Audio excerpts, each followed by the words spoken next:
أعوذ بالله من الشيطان الرجيم. بسم الله الرحمن الرحيم.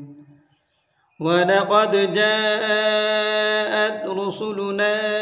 إبراهيم بالبشرى قالوا سلاما قال سلام فما لبث أن جاء بعجل حنيذ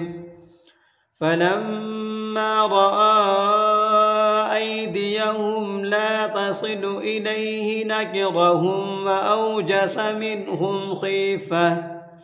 قالوا لا تخف إنا أرسلنا إلى قوم لوط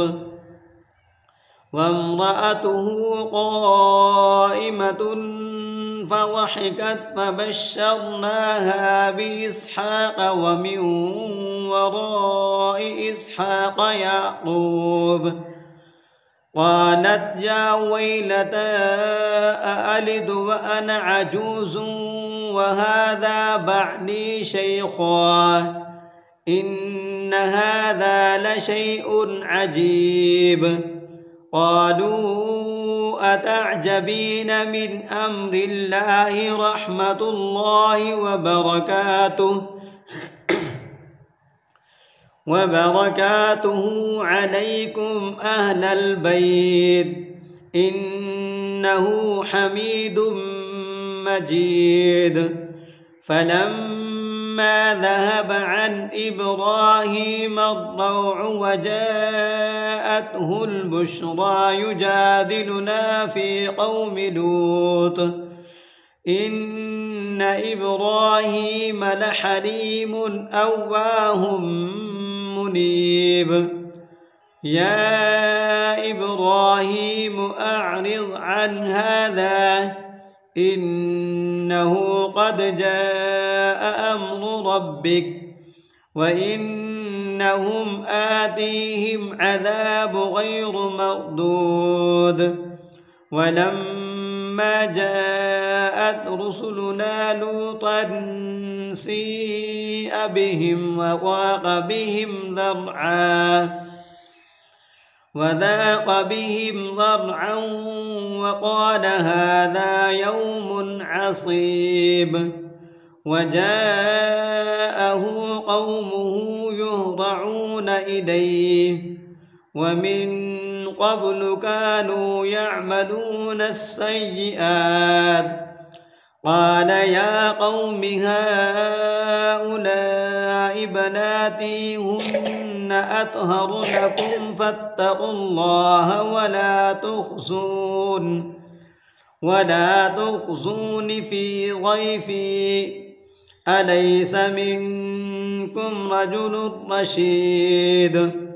قالوا لقد علمت ما لنا في بناتك من حق وإنك لتعلم ما نريد قال لو أن لي بكم قوة أو آوي إلى ركن شديد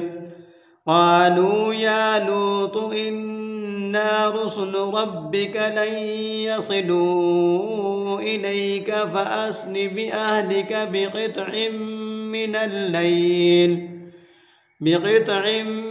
من الليل ولا يلتفت منكم أحد إلا امرأتك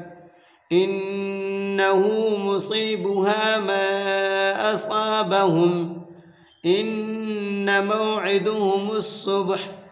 أليس الصبح بقريب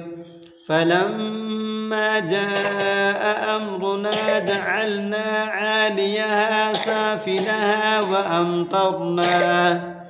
وأمطرنا عليها حجارة من سجيل منضود